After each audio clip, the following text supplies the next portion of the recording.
วัดพระบาทอุดมรุ่งเรืองงามตาเจ้าน้อยบุญธาวงศาคาหลวงบวงเชียงใหม่ปกครองหัวเมืองฟ้าทุ่มเทแรงกายแรงใจทุกชาติพันธุ์รวมใจรักษา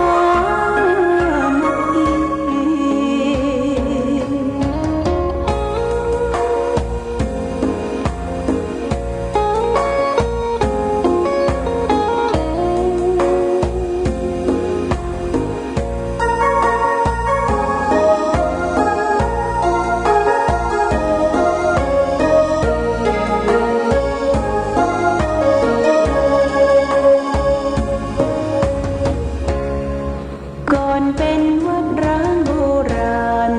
สืบสาน2524พระมหาราชครูเกษราปัญญาปรมาติกาจารย์จากวัดดาภัยเชียงใหม่สืบสานเวลาผ่าน131 ปีนานไกล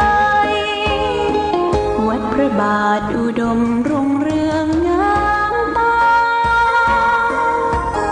เจ้าน้อยบุญธาวงศาคาหลวงบวงเชียงใหม่ปกครองหัวเมืองฟ้าทุ่มเทแรงกายแรงใจทุกชาติพันธุ์รวมใจ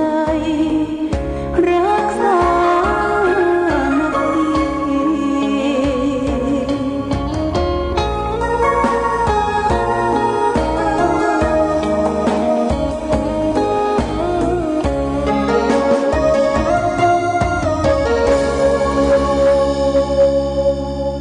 เจริญสุขศรัทธาสาธุชนญาติโยมท่านพุทธบริษัททั้งหลายวันนี้รายการธรรมประทีปส่องต่างก็ได้มาพบปะกับพ่อแม่พี่น้องศรัทธาสาธุชนญาติโยมแห่งครั้งหนึ่งวันนี้เป็นวันจันทร์ที่3 เดือนเมษายนพุทธศักราช 2566 ซึ่งตรงกับเดือน7เหนือเดือน5ใต้ขึ้น13ค่ำจากแก้วขึ้นสู่โรงธรรมวันนี้เหมาะแก่การทำมังคละมงคลขึ้น13ค่ำวันนี้อากาศท้องถิ่นก็ขมุกขมัวอยู่ญาติโยมนะมันบ่ค่อยเปิดเท่าที่ควรแต่ว่าก็มีลมพัดโชยไปมามีลมมีฝนก็ถือว่าเป็นการดีแต่ว่าเฮาก็บ่ต้องการที่ลมนักลมแรงเนาะคือมันตกลงมาพ่องมันจะได้เปล่งได้วะวันที่3หลังจากออกรายการแล้วประมาณสัก10 นาทีนี่ก็จะได้เดินทางไปร่วมในงานทำบุญครบรอบอุบาวัดปั้นปงแม่แตงแล้วก็สืบชะตาหลวงแล้วก็เลยไปทำธุระที่สันทรายเชียงใหม่แล้วก็จะกลับตอนเย็นจะยมครับตอนเย็นพุ่นวันที่3วันพุธที่4ที่5วันพุธนี้เราออนที่จะบวชสามเณรภาคฤดูร้อนของโรงเรียนวัดพระบาทอุดมก็จะมาพร้อมมาเพียงกันแล้วเนอะมาเป็นขโยมสักวัน2 วันมาฝึกไว้ฝึกษาฝึกขานนาคก็จะได้มาร่วมกันอบรมก่อนเราจะเข้าบวชกันในวันที่6เมษายนเป็นวันการบวชสามเณรภาคฤดูร้อนของวัดพระบาทอุดมน้ำบ่อสาวาการบวชครั้งนี้ก็มีท่านเจ้าภาพญาติโยมท่านเจ้าภาพที่เป็นเจ้าภาพบวชสามเณรในวันที่6นี่ก็ตนละ 1,000 บาทท่านก็จะได้มามอบผ้ามอบบาตรแก่นาคน้อยที่จะเข้าบวช ส่วนมากนาคน้อยนี้ก็จะบวชรวดบวชห้ำบวชเฮียนที่โรงเรียนวัดพระบาทอุดมเป็นการดีส่งเสริมให้ลูกหลานได้บวชได้เฮียนจะไม่ใช่แบบลูกหลานเอาโดยตรงแต่ก็ถือว่าเอาได้ส่งเสริมพระพุทธศาสนาได้สืบต่ออายุพระพุทธศาสนาให้เขาได้มีโอกาสได้มาร่ำเรียนศึกษาเพราะว่าอยู่ดังนอกคารวะวิสัยพ่อแม่ปัจจัยก็บอกให้มีเนาะมาบวชอีกมันก็เป็นประการประหยัดอดออมนะขอบคุณอนุโมทนากับเจ้าภาพนายมีพ่อหมออินทร์แม่จงดีเชื้อกันทาบ้านใหม่เสาหินเปิ้นได้เป็นเจ้าภาพทุกรูป1,000 บาทเภสัชกรหญิงธนิกาวิศวกรธนากรเสียกันทาลูกหลานพ่อหมออินทร์แม่จงดี1 รูป 1,000 บาทแม่แววเพลงขุนทด1 รูป 1,000 บาทแม่นิพามูลเทียนบ้านบอนปิน1 รูป 1,000 บาทแม่วัชรีเชี่ยวนพรัตน์ปั้นประวงเวียง1 รูป 1,000 บาทคุณครูที่รินรัตนดาวทิตะชัญญบูรณ์1 รูป 1,000 บาทโมทนาสาธุกับญาติโยมที่ได้ร่วมเป็นเจ้าภาพอันนี้ก็จะได้มอบหมายให้ผู้อำนวยการโรงเรียนวัดพระบาทอุดมคณะครูบาอาจารย์จะได้จัดการแล้วก็ญาติโยมก็ได้มาประเคนเนี่ยมามอบผ้าไตรถ่ายรูปในวันที่6มาติดต่ออาจจะเป็นตอนบ่ายก็จะเข้าพิธีบวชเป็นสามเณรภาคฤดูร้อนเพราะฉะนั้นต้องขออนุโมทนากับเจ้าภาพแต่ว่านี่ก็มีคุณกนกพิชชัยนาร้านนาพันธ์ได้มาบริจาคค่าน้ำค่าไฟฟ้าวัดพระบาทอุดม1,000 บาทคุณกนกพิชชัยนาร้านนาพันธ์ก็บำรุงค่าน้ำค่าไฟวัดดอยคือวัดพระธาตุศรีมหาโพธิ์1,000 บาทแม่สุนันทามณีรัตน์ร่วมทำบุญเป็นกองทุนไฟไหม้แห่งห้วยงูในเนอะกองทุนไฟไหม้ตอนนี้เพิ่งกำลังจะมุงหลังคา500 บาทแล้วก็มีพ่อสมพิษแม่จันอินแก้วบ้านห้วยงูใน60 บาทแล้วก็ต้องกันนั้นที่มีคุณโอบาชาสิคุณจันทิพย์อินทปัญญาบ้านห้วยงูในได้บำรุงค่าน้ำค่าไฟแห่ง200 บาทต้องกันนั้นก็มีพระด็อกเตอร์สมศักดิ์ฐานวโรวัดปันดารามต้นหนุนบำรุงสถานีวิทยุชุมชนคณะสงฆ์เพื่อฝางเอา2,000 บาทบูชนากับดร.สมศักดิ์พระดร.สมศักดิ์ฐานวโรมาในโอกาสนี้พร้อมกันนั้นก็มีนายสงวนนางอุไรปัญญาแก้วบำรุงใช้จ่ายสถานีแห่ง500 บาทพ่อบุญธรรมแม่รัตนาสังคำปั้นบ้านปงหนองหมู่3ตำบลเวียงอำเภอเวียงป่าเป้าแห่ง100 บาทนางเพียรอุปนัยแม่อุ้ยคำปัญญาสาแม่อุ้ยคำปัญญาสานี่อยู่บ้านปงตำบลปงงามอำเภอแม่สายร่วมทำบุญแห่ง300 บาทอนุโมทนานี้เป็นการบำรุงค่าน้ำค่าไฟฟ้าสถานีของวัดพระบาทอุดมเพราะวันนั้นก็ต้องขออนุโมทนากับท่านเจ้าภาพอันมีครอบครัวของคุณแม่ส่วนน้อยส่วนเมฆบ้านหนองฮงบำรุงที่จะบูรณะวิหารพระเจ้าระแฆง1,000 บาทคุณอังสนาเสถียรการและครอบครัวกรุงเทพ1,000 บาท คุณกรองจิตอินทจักรและครอบครัวสันกำแพง 1,000 บาทคุณผานิชวานิชยานนท์และครอบครัวกรุงเทพ 1,000 บาทโมทนา 2,000 บาทโมทนาสาธุรวมเป็น 5,000 บาทโมทนาสาธุเน้อของคณะมีติดตามมาโดยแม่หลวงศรีดาจันทวีพร้อมโดยลูกหลานบำรุงกองทุนบูรณะวิหารพระเจ้าระแฆง1,000 บาทแล้วก็มีแม่จิรพันธ์ใจตาเด็กหญิงกุรยาดาพิชัยกำธรร่วมบูรณะสร้างวิหารพระเจ้าระแฆง1,000 บาทติดตามมาด้วยนาสดิษนางสุมาลีนะทาซักดูมันจะเป็นบ้านหลงตุ้มทาซักนี่นะ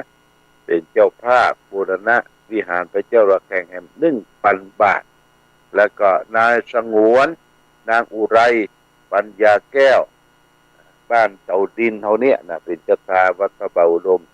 ร่วมบูรณะวิหารพระเจ้าระแฆง1,000 บาทแล้วก็คณะนักเรียนผู้สูงอายุอปต.เวียงร่วมบริจาคเพิ่มเติมมา200 บาทผ่านคณะแม่จงดีแล้วก็คุณยายคำใสสายเสียงคุณจำพลทิพย์สายเสียงแล้วก็นายณัชพลทิราพืชแล้วก็นายธนกิจธนโชคทิราพืชเป็นกองทุนบูรณะวิหารพระเจ้าระแฆง1,000 บาทตั้งวัดได้เรียบร้อยเด้อกองทุนทั้งหลายทั้งปวงนี้ก็เอาเข้าฝากเป็นกองทุนที่บัญชีกองทุนที่จะบูรณะเพราะว่าเอาก็ตอนนี้เริ่มจะบูรณะญาติโยมคือจะรื้อหลังคาช่างมารื้อหลังคาลงมด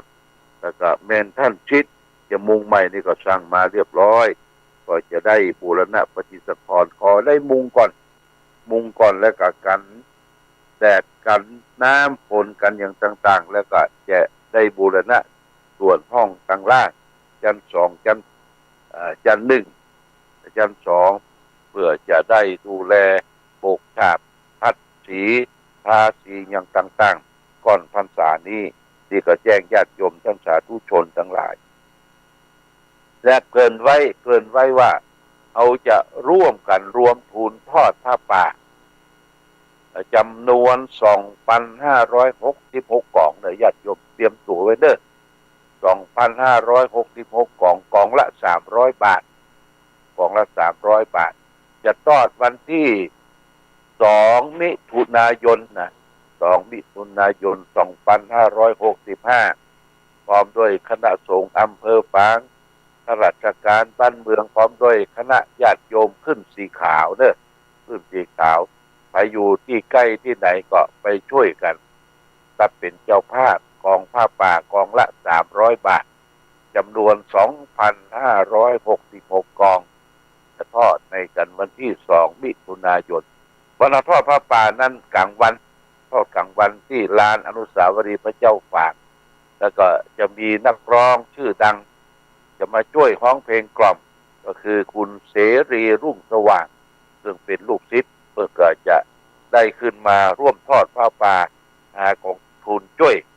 กลางวันในวันที่2 มิถุนายนเวลาสัก3 โมงตอนบ่ายนี่ก็แจ้งเกินไว้ญาติโยมท่านสาธุชนเอาละวันนี้รายการธรรมะประทีปส่องทางได้มาพบกับญาติโยมท่านสาธุชนทั้งหลายพอสมควรแก่กาลเวลาก็ขออำลาเพื่อจะได้เดินทางไปประกอบกิจที่วัดบ้านโป่งแม่แตงต่อไปขอความผาสุกความเจริญความดีธรรมจงบังเกิดมีแก่ศรัทธาสาธุชนญาติโยมทุกท่านขอท่านทั้งหลายที่ได้ร่วมบุญร่วมกุศลได้ให้ได้งอมเป็นค่าน้ำค่าไฟหรือบำรุงบูรณะวิหารพระเจ้าระแฆงที่ถูกอัคคีภัยหรือไฟไหม้จงได้มีความสุขความเจริญความรุ่งเรืองอยู่เย็นเป็นสุขหิมาก้าขึ้นเ เพื่อสมดังความตั้งอกตั้งใจทุกประการโดยเถิด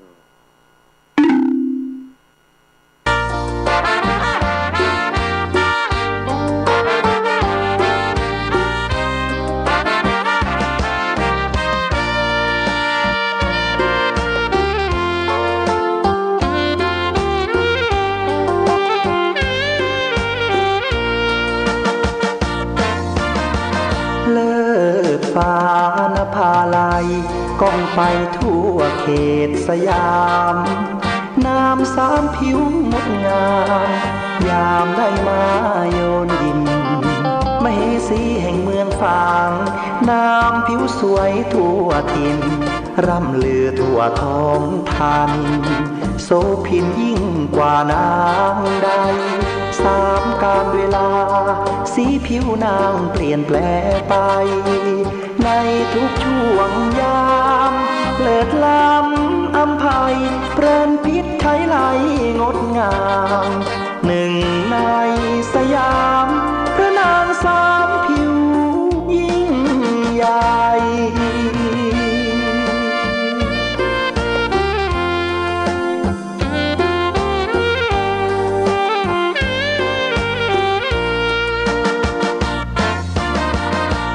ช่วงเช้าเงางามผิวขาวนวลชวนพักษาพอถึงตอนสายมาช่วงเที่ยงผิวนางเหลืองผ่อง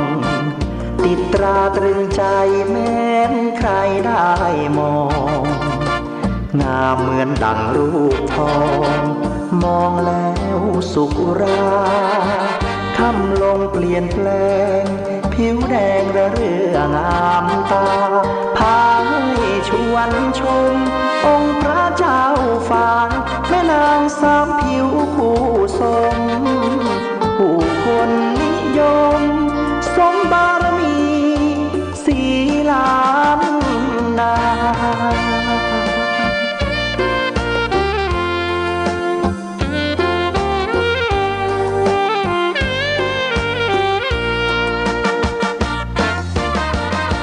กษัตริย์กรุง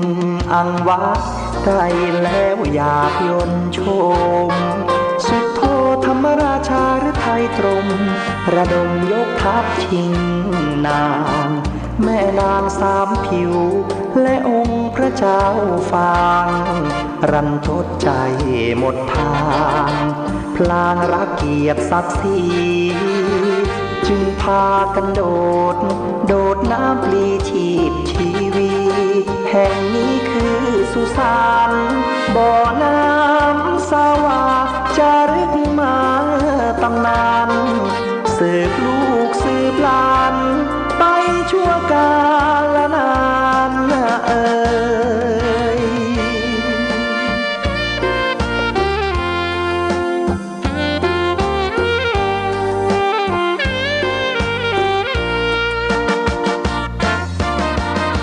กษัตริย์กรุงอังวะได้แล้วอยากยนต์ชมสุดโทธรรมราชาหรือไทยตรงระดมยกทัพชิงนางแม่นางสามผิวและองค์พระเจ้าฟางรันทดใจหมดทางพลางรักเกียรติศักดิ์ศรีจึงพากันโดดน้ำปลีชีพชีวีแห่งนี้คือสุสานบ่อน้ำสาวาจารึกมาตำนานสืบลูกสืบหลานไปชั่วกาลนานเอ่ย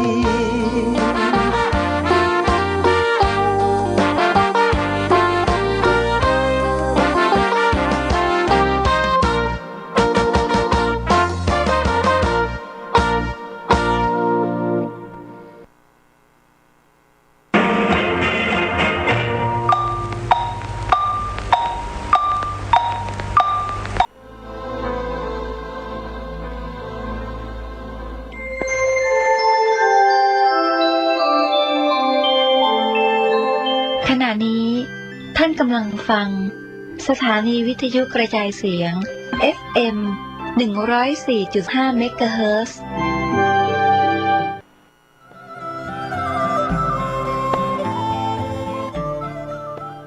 ด็จพระกนิษฐาธิราชเจ้ากรมสมเด็จพระเทพรัตนราชสุดาสยามบรมราชกุมารีทรงพระกรุณาโปรดพระราชทานผ้าไตรและน้ำสงฆ์องค์อนุสาวรีย์พระครูบาศรีวิชัยองค์สถาปนาวัดศรีโสดาครบ 88 ปีในงานประเพณีปีใหม่เมืองประจำปีพุทธศักราช